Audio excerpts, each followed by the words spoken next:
श्रीमद् भागवत महापुराण नवम स्कंध छठा अध्याय।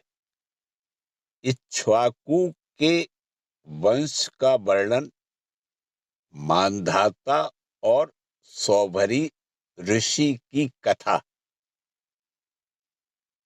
श्री सुखदेव जी कहते हैं, परीक्षित, अम्बरीश के 3 पुत्र थे, विरूप, केतुमान और शंभु। विरूप से प्रसदस्व और उसका पुत्र रथितर हुआ। रथितर संतानहीन था। वंश परंपरा की रक्षा के लिए उसने अंगिरा ऋषि से प्रार्थना की। उन्होंने उसकी पत्नी से ब्रह्म तेज से संपन्न कई पुत्र उत्पन्न किए। यद्यपि ये सब रथितर की भार्या से उत्पन्न हुए थे, इसलिए इनका गोत्र वही होना चाहिए था जो रथितर का था। फिर भी वे आंगिरस ही कहलाए। ये ही रथितर वंशियों के प्रवर अर्थात कुल में सर्वश्रेष्ठ पुरुष कहलाए, क्योंकि ये क्षत्रोपेत ब्राह्मण थे। क्षत्रिय और ब्राह्मण दोनों गोत्रों से इनका संबंध था। परीक्षित, एक बार मनु जी के छींकने पर उनकी नासिका से इक्ष्वाकु नाम का पुत्र उत्पन्न हुआ। इक्ष्वाकु के 100 पुत्र थे। इनमें सबसे बड़े 3 थे, विकुक्षी, निमि और दंडक। परीक्षित, उनसे छोटे 25 पुत्र आर्यावर्त के पूर्व भाग के और 25 पश्चिम भाग के तथा उपर्युक्त 3 मध्य भाग के अधिपति हुए। शेष 47 दक्षिण आदि अन्य प्रांतों के अधिपति हुए। एक बार राजा इक्ष्वाकु ने अष्टका श्राद्ध के समय अपने बड़े पुत्र को आज्ञा दी, विकुक्षे, शीघ्र ही जाकर श्राद्ध के योग पवित्र पशुओं का मांस लाओ। वीर विकुक्षी ने अच्छा कहकर वन की यात्रा की। वहां उसने श्राद्ध के योग्य बहुत से पशुओं का शिकार किया। वह थक तो गया ही था, भूख भी लगाई थी, इसलिए यह बात भूल गया कि श्राद्ध के लिए मारे हुए पशु को स्वयं नहीं खाना चाहिए। उसने एक खरगोश खा लिया। विकुक्षी ने बचा हुआ मांस लाकर अपने पिता को दिया। इक्ष्वाकु ने अब अपने गुरु से उसे प्रोक्षण करने के लिए कहा। तब गुरु जी ने बताया कि यह मांस तो दूषित एवं श्राद्ध के अयोग्य है। परीक्षित, गुरु जी के कहने पर राजा इक्ष्वाकु को अपने पुत्र की करतूत का पता चल गया। उन्होंने शास्त्रीय विधि का उल्लंघन करने वाले पुत्र को क्रोधवश अपने देश से निकाल दिया। तदंतर राजा इक्ष्वाकु ने अपने गुरुदेव वशिष्ठ से ज्ञान विषयक चर्चा की।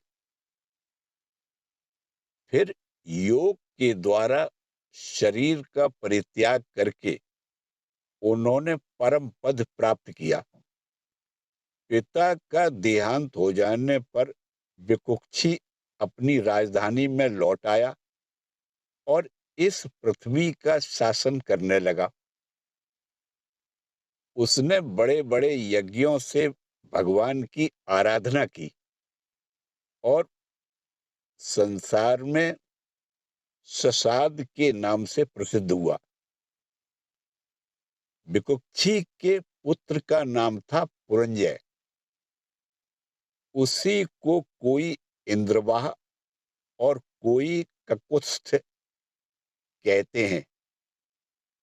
जिन कर्मों के कारण उसके ये नाम पड़े थे, उन्हें सुनो।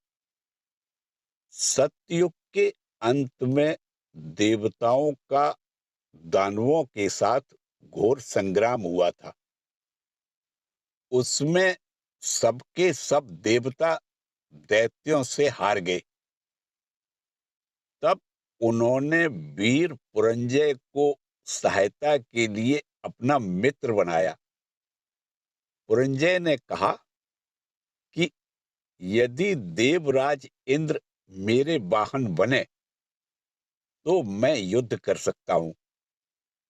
पहले तो इंद्र ने अस्वीकार कर दिया, परंतु देवताओं के आराध्य देव सर्वशक्तिमान विश्वात्मा भगवान की बात मानकर पीछे वे एक बड़े भारी बैल बन गए।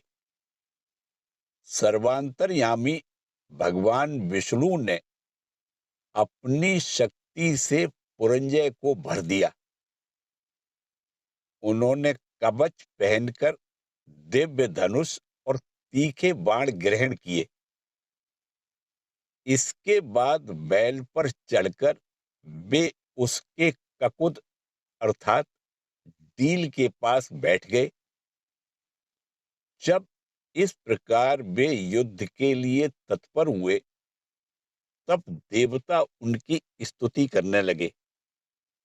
देवताओं को साथ लेकर उन्होंने पश्चिम की ओर से दैत्यों का नगर घेर लिया। वीर पुरंजय का दैत्यों के साथ अत्यंत रोमांचकारी घोर संग्राम हुआ। युद्ध में जो जो दैत्य उनके सामने आए, पुरंजय ने बाणों के द्वारा उन्हें यमराज के हवाले कर दिया। उनके बाणों की वर्षा क्या थी? प्रलय काल की धधकती हुई आग थी। जो भी उसके सामने आता छिन्न भिन्न हो जाता। दैत्यों का साहस जाता रहा। वे रणभूमि छोड़कर अपने अपने घरों में घुस गए।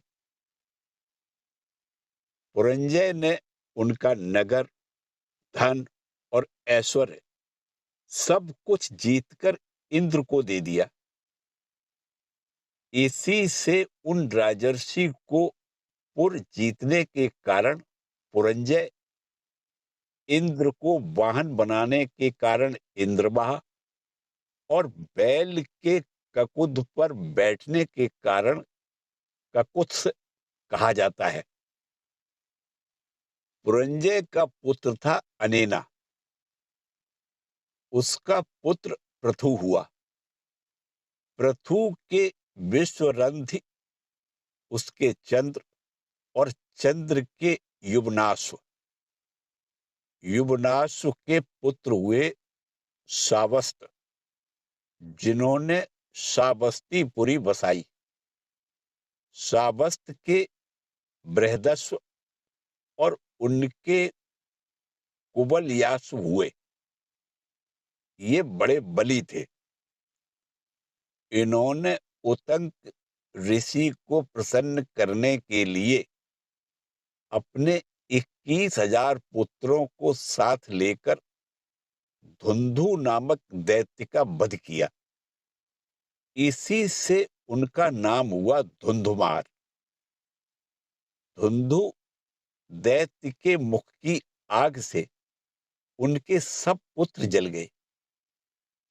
केवल 3 ही बच रहे थे। परीक्षित, बचे हुए पुत्रों के नाम थे दृढ़ासु, कपिलासु और भद्रासु। दृढ़ासु से हर्वसु और उससे निकुंभ का जन्म हुआ। निकुंभ के बरहड़ासु और उसके कृशासु, कृशासु के सेनजित और सेनजित के युवनासु नामक पुत्र हुआ। युवनासु संतानहीन था, इसलिए वह बहुत दुखी होकर अपनी 100 स्त्रियों के साथ वन में चला गया। वहां ऋषियों ने बड़ी कृपा करके युवनासु से पुत्र प्राप्ति के लिए बड़ी एकाग्रता के साथ इंद्र देवता का यज्ञ कराया। एक दिन राजा युवनास्य को रात्रि के समय बड़ी प्यास लगी। वह यज्ञशाला में गया, किंतु वहां देखा कि ऋषि लोग तो सो रहे हैं। तब जल मिलने का और कोई उपाय न देख उसने वह मंत्र से अभिमंत्रित जल ही पी लिया। परीक्षित, जब प्रातः काल ऋषि लोग सोकर उठे और उन्होंने देखा कि कलश में तो जल ही नहीं है, तब उन लोगों ने पूछा, यह किसका काम है? पुत्र उत्पन्न करने वाला जल किसने पी लिया? अंत में जब उन्हें यह मालूम हुआ कि भगवान की प्रेरणा से राजा युवनासु ने ही उस जल को पी लिया है, तो उन लोगों ने भगवान के चरणों में नमस्कार किया और कहा, धन्य है, भगवान का बल ही वास्तव में बल है। इसके बाद प्रसव का समय आने पर युवनासु की दाहिनी कोख फाड़कर उसके एक चक्रवर्ती पुत्र उत्पन्न हुआ। उसे रोते देख ऋषियों ने कहा, यह बालक दूध के लिए रो रहा है, अतः किसका दूध पिएगा? तब इंद्र ने कहा, मेरा पिएगा। बेटा, तू रो मत। यह कहकर इंद्र ने अपनी तर्जनी उंगली उसके मुंह में डाल दी। ब्राह्मण और देवताओं के प्रसाद से उस बालक के पिता युवनासु की भी मृत्यु नहीं हुई। वह कहीं तपस्या करके मुक्त हो गया। परीक्षित, इंद्र ने उस बालक का नाम रखा त्रसदस्यु, क्योंकि रावण आदि दस्यु उससे उद्विग्न एवं भयभीत रहते थे। युवनासु के पुत्र मानधाता चक्रवर्ती राजा हुए। भगवान के तेज से तेजस्वी होकर उन्होंने अकेले ही सातों दीप वाली पृथ्वी का शासन किया। वे यद्यपि आत्मज्ञानी थे, उन्हें कर्म कांड की कोई विशेष आवश्यकता नहीं थी, फिर भी उन्होंने बड़ी बड़ी दक्षिणा वाले यज्ञों से उन यज्ञ स्वरूप प्रभु की आराधना की, जो स्वयं प्रकाश, सर्वदेव स्वरूप, सर्वात्मा एवं इंद्रियातीत है। भगवान के अतिरिक्त और है ही क्या? यज्ञ की सामग्री, मंत्र, विधि विधान, यज्ञ, यजमान, ऋतुज, धर्म, देश और काल, यह सबका सब भगवान का ही स्वरूप तो है। परीक्षित, जहां से सूर्य उदय होता है और जहां वे अस्त होते हैं, वह सारा का सारा भूभाग युवनाशु के पुत्र मानधाता के ही अधिकार में था। राजा मानधाता की पत्नी शश बिंदु की पुत्री बिंदुमती थी। उसके गर्भ से उनके 3 पुत्र हुए, पुरकुत्स, अम्बरीश और योगी मुचकुंद। इनकी 50 बहनें थी। उन 50 ने अकेले सौभरी ऋषि को पति के रूप में वरण किया। परम तपस्वी सौभरी जी एक बार यमुना जल में डुबकी लगाकर तपस्या कर रहे थे।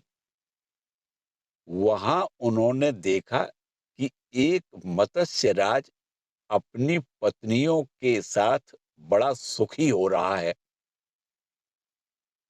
उसके इस सुख को देखकर ब्राह्मण सौभरी के मन में भी विवाह करने की इच्छा जग उठी और उन्होंने राजा मानधाता के पास आकर उनकी 50 कन्याओं में से एक कन्या मांगी।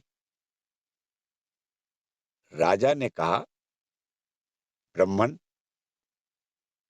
कन्या स्वयंवर में आपको चुन ले तो आप उसे ले लीजिए।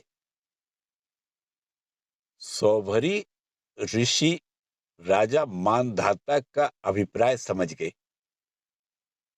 उन्होंने सोचा कि राजा ने इसलिए मुझे ऐसा सूखा जवाब दिया है कि अब मैं बूढ़ा हो गया हूं, शरीर में झुर्रियां पड़ गई हैं, बाल पक गए हैं और सिर कांपने लगा है।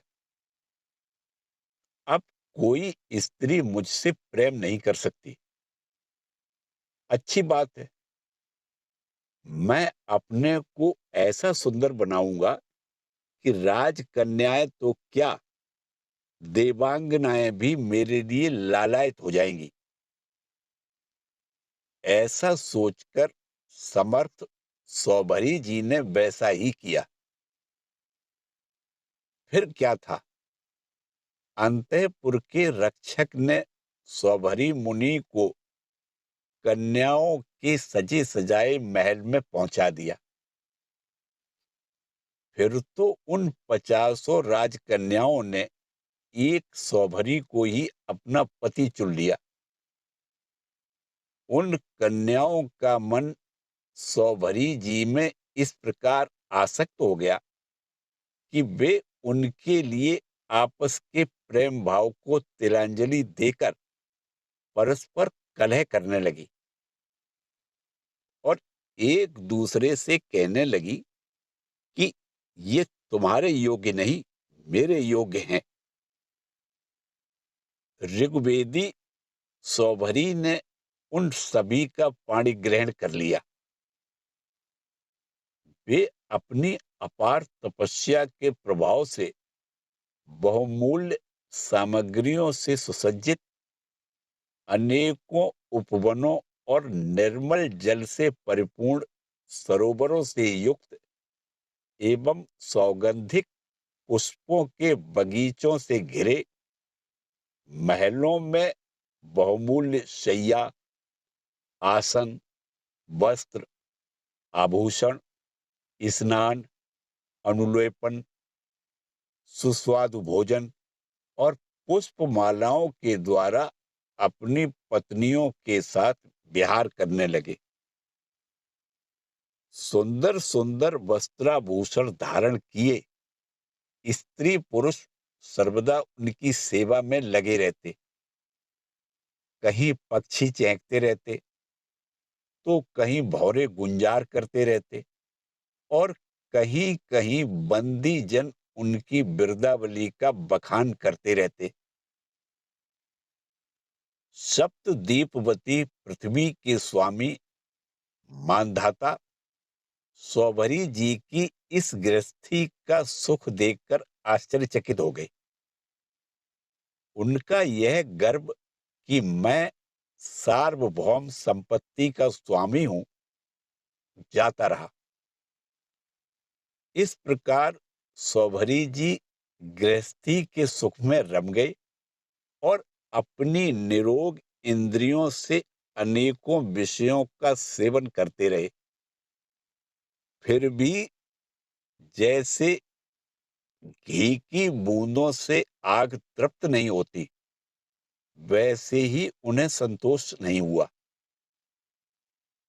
ऋग्वेदाचार्य सौभरी जी एक दिन स्वस्थ चित्त से बैठे हुए थे।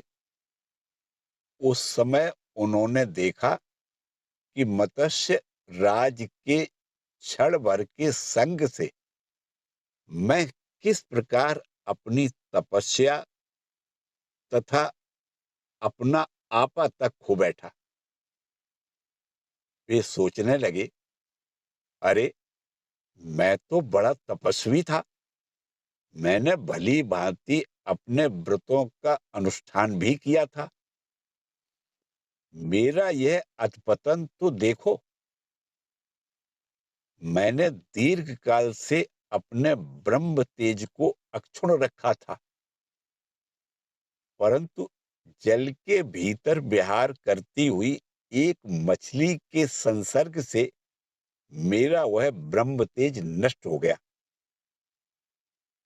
अतः जिसे मोक्ष की इच्छा है, उस पुरुष को चाहिए कि वह भोगी प्राणियों का संग सर्वथा छोड़ दे और एक क्षण के लिए भी अपनी इंद्रियों को बहिर्मुख न होने दे। अकेला ही रहे और एकांत में अपने चित्त को सर्वशक्तिमान भगवान में ही लगा दे।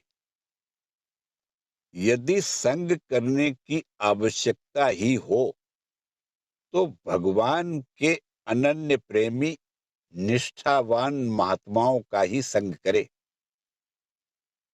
मैं पहले एकांत में अकेला ही तपस्या में संलग्न था, फिर जल में मछली का संग होने से विवाह करके 50 हो गया और फिर संतानों के रूप में 5000।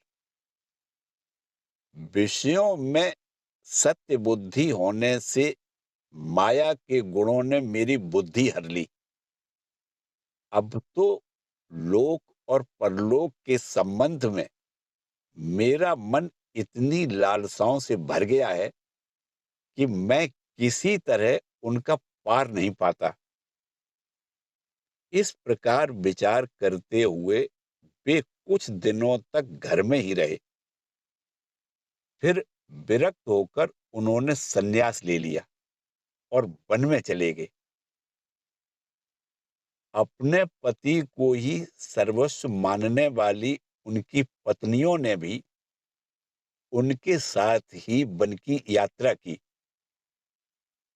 वहां जाकर परम संयमी सौभरी जी ने बड़ी घोर तपस्या की, शरीर को सुखा दिया और आहवनीय आदि अग्नियों के साथ ही अपने आप को परमात्मा में लीन कर दिया। परीक्षित, उनकी पत्नियों ने जब अपने पति सौभरी मुनि की आध्यात्मिक गति देखी, तब जैसे ज्वालाएं शांत अग्नि में लीन हो जाती हैं, वैसे ही वे उनके प्रभाव से सती होकर उन्हीं में लीन हो गई, उन्हीं की गति को प्राप्त हुई। इसके साथ ही नवम स्कंध से छठा अध्याय समाप्त हुआ। ओम नमो भगवते वासुदेवाय।